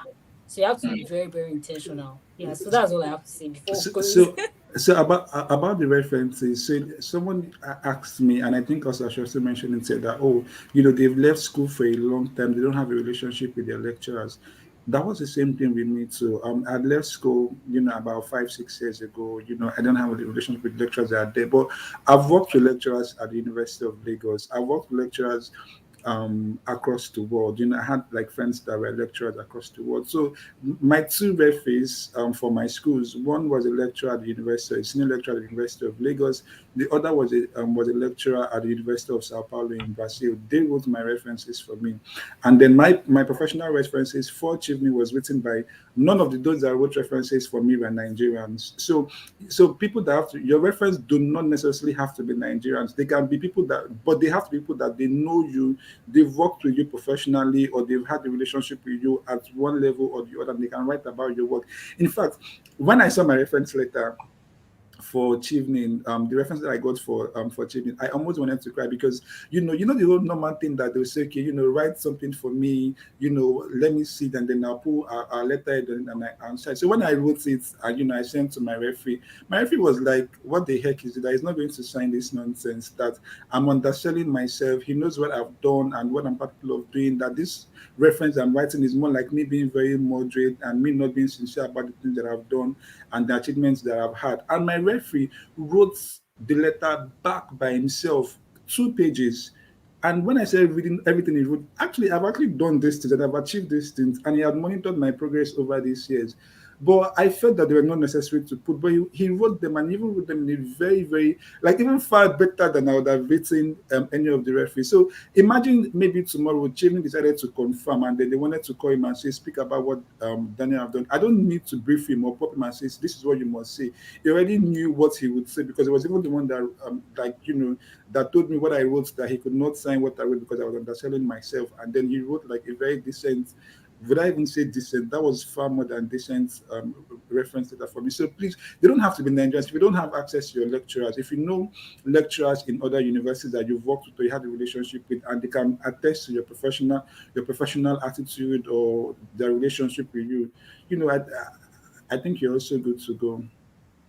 Joshua, if I have 30 seconds, just to say that, it was when after submitting my reference, I had one professional, one academic, that someone who I know that got this scholarship said he didn't use any academic referee. So you don't have to. Don't quote me, but that's what he said, that he used two professional referees because he was sure that they could speak to his excellence and, his work ethic. And he used two professional, he still got his. So at the end of the day, for this referee thing, just pick people that you are certain and confident that you've worked with them, you've had close relationships with them, and like my colleague said, they can speak, to how great you are. So it could be professional, academic, but just make sure you pick the right referees. That's all I have to say. Yes, please, very important. I actually used two professional referees and I got in using the two of them. The person I'm I'm happy supposed to, Joshua can attest to what I said. yeah, it's very important. Please, just at least people can talk about it. That's the most important thing. Then somebody's asking about, so I think this should be the last question. So for in the question around your jobs, please, they're actually asking what did you do It's not about what your job entails. So that is also leading into the leadership questions. So if you've said I worked in Procter and Gamble, they want to know what did you do there?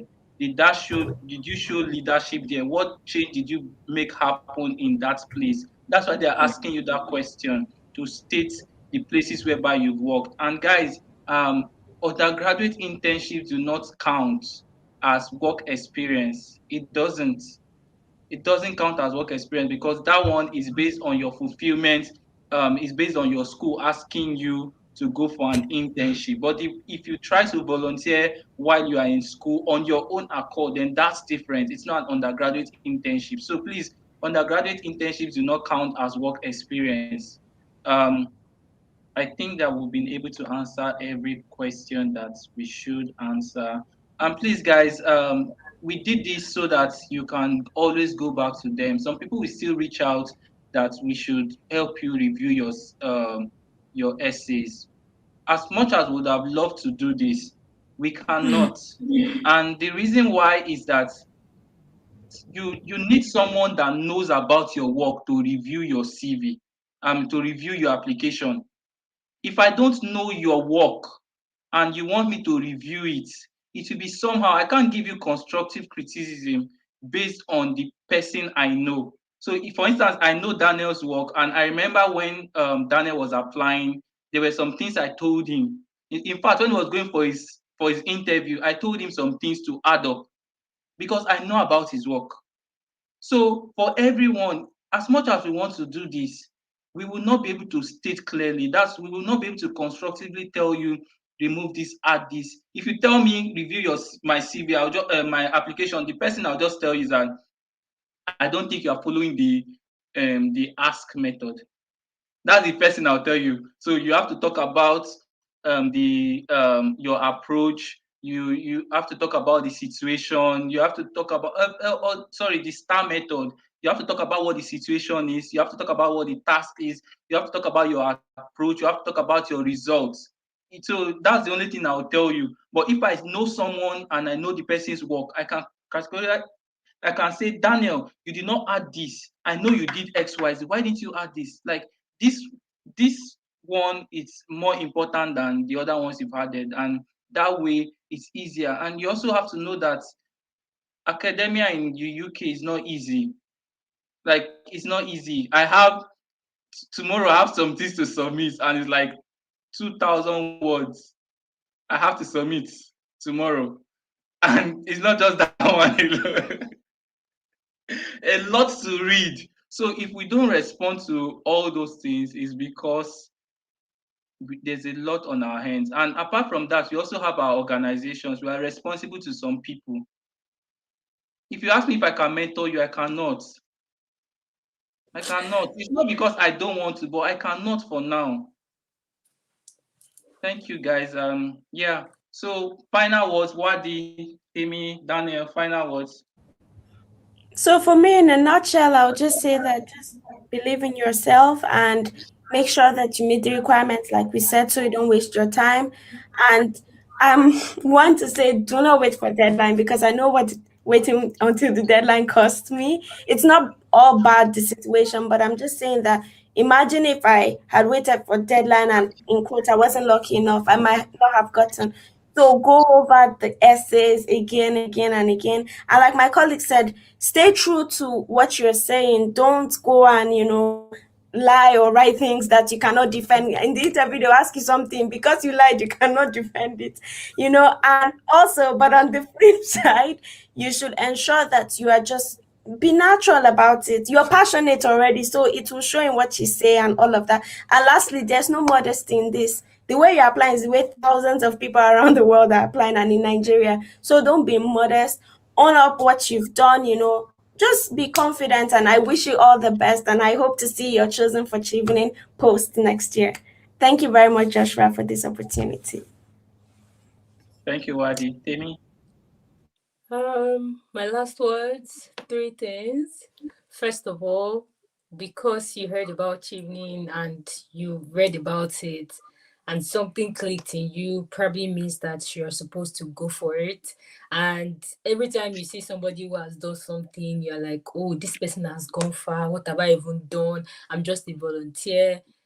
Apply, go for it. I always tell people the worst thing that will happen is a no, and you will go again. And when you go again, you will get it, right? Then the second thing I would say, there are quite a number of people that are watching us on this call, and you know there's something inside you telling you that this is not the time for you to apply. I mean, like you've checked all the boxes, they are not checking. Let me just tell you, as a nice person, so that you save yourself from different things and having to wait, because Chevening is not you apply today and get your result tomorrow. My colleagues can testify. You wait as long as 10 months. And I don't think that you want to gamble wait.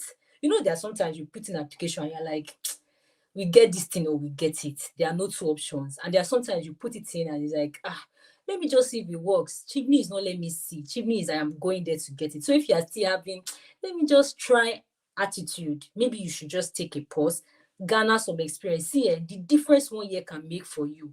It's made for me in that interview room because Chevening is not just the application. Even when you get to application stage, you now get to interview. Will you be able to, talk about the things that you probably want to lie about right now? So you have to be very intentional. And if you think that what you've done or where you are right now, you still need more experience, please just stay where you are and then gather your experience and then come back. Like you say, I'm coming in hot. So that when you are doing that interview and putting your application, you say you'll be doing with your full chest and you know that Chief New, if you don't give me this thing, we're gonna fight. So you have to be very intentional. And the last one, like they said, deadlines. I know that we Nigerians or some people like we have it in our blood that we always like deadline thing, and sometimes it works for us. But to be honest, you don't want to go there when you can do something regularly. Why do we like to do the one that will make our blood hot? So if you have time and all of that, just make sure you can even write your application and don't hurry to submit. Some people will submit 1 minute before the thing goes. It doesn't work that way, right? And let me just tell you, don't feel bad if any one of us here cannot review application. If I was going to review application, I'll be reviewing like 100 right now. And God forbid, you want to hear that I did not graduate with a good, with a good grade. So please, we are sorry. It's not like we are proud. And all the best. I wish to see you guys showing me you're choosing for Chile next year in Jesus' name. And have a great, great day. Daniel. Okay, I'm just going to continue from where Temilade stopped. About the review for applications. To be sincere, I'm probably reviewing about 12 applications at the moment, and then there are like other 2% that are seeking to submit applications, so 14, and I think I'm maxed out. So what I've been doing now also is that as many sessions like this one, so other sessions I'm seeing that other people are coordinating, Q&As like this, I send when people ask me to help them review, I just send them the links to the Q&A. I say, okay, watch this video, watch that video. I send them links to successful essays and upcoming when I say, I'm already maxed out at this point, and then but all these other ones can help you, and this is how you can do it. So I cannot try to do that. So I'm so sorry if I don't have your essays already. It means that I will not be able to review your essays. 14 is a very massive number to want to review for people. So that's one. Two again is also continuing from where Temilade, a second to her last point. Try as much as possible and be truthful. One thing I know, at least for the interview stage, that I know is that when you're making all these your points, they're researching it. And there was one thing that happened in my first interview in 2018, and then my interview earlier this year was after I've defended myself. One of the interviewers asked me one very simple question. All these things you've mentioned, you've done these things, a lot of things around the world. What have you done in Nigeria? And I was just blank, and I started sweating. I was wearing suits, heavy AC, and I was sweating. At that point in time, I knew that my chances of making it to Chevening, getting selected after this interview was very bleak. But then what did I do? I went back and I said, oh, I've done this thing a lot around the world. I've done this impact in this country, that country, led these projects around the world. But what have I done in Nigeria? I haven't done any, not so much of on the ground impact in Nigeria. So within that time, and I started working in the grassroots in Nigeria. I started making, domesticating my impacts in Nigeria. I started building this kind of footprints of the work that I've done in Nigeria.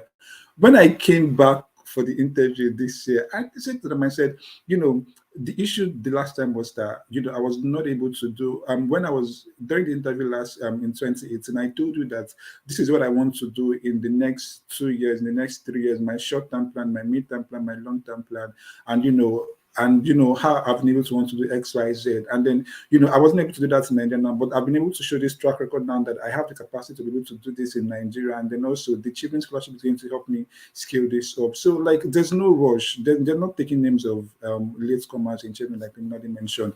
So no need to rush. Take your time and build all of the experiences that you need to do. You can even try to apply now to just know how the process is and then get familiar with the questions. But don't be in a hurry. Plan your experiences, plan your feedback, and then finally I'll tell you and say that most of those things you want to do in the UK, you will get to do them. For example, the lecturers I wanted to work with, after this time last year, it was a dream for me, talking about how I want to work with these people, researching about them, see them online and stuff. Practically, I'm seeing them every week in classes now. I'm having coffee with them, we're discussing the projects together. Now we're discussing the placements for my program together with my lecturers. And then I was also discussing the projects that my lecturers are working. So, have the patience, be diligent with your application, all of those things that you've dreamt about that you want to do through Chevening, hopefully one day you'll be able to get to the UK and meet those people and do those things that you want to do. And I'll be very, very happy to see, the next batch of people posting, choosing for Chevening and, talking about the exciting experience. Thank you very much, Joshua, for inviting me to have this conversation. I'm over to you now, Joshua. All right, thank you, Daniel. Everyone, thank you so much for joining. My own last words is this, guys. If you plan to japa, Chevening is not your japa ticket. If you want to leave Nigeria, the Chevening Scholarship is not your japa ticket. You have to come back, Yeah. and not just come back. You go stay for 2 years. If you do not stay for 2 years, there's a clause there that says you would have to pay all of the monies that they've invested in you. And God will not allow our village people to wake up one day and then they ask me to pay my school fees of £17,000. Where do I want to see it? So please be very strategic. And the reason why I said if you want to jackpot is because there are other scholarships that aside from Chevening that you can actually get. There are other scholarships, and that's why research is important. If you know that you are not interested in nation building, you don't like Nigeria, you want to leave, Chevening is not the scholarship for you. This is very important, and this is not to dissuade you, it's just to let you know that there's a clause in the contract that says you need to come back. And if you do not come back, if they decide to activate that clause, you would have to pay. So, guys, thank you so much, Wadi, Daniel, and Temi, for spending your Sunday evening with me. And for everyone who has joined from different parts of the world, thank you so much. You have the opportunity to rewatch this video again and again. I remember when I was preparing for my interview, there was one video I was watching every week just because I wanted to prepare for my interview. So, watch again and again, and I'm sure that you're going to have a successful application. So wishing you all of the very best in your applications, and hopefully next year you'd have your choosing for Chevening banners and everything swinging everywhere. So thank you guys. Have a good evening and bye bye. Thank you. Bye. Thank you, Joshua, for hosting us. Bye, Temi. Bye, Daniel. And bye, everyone.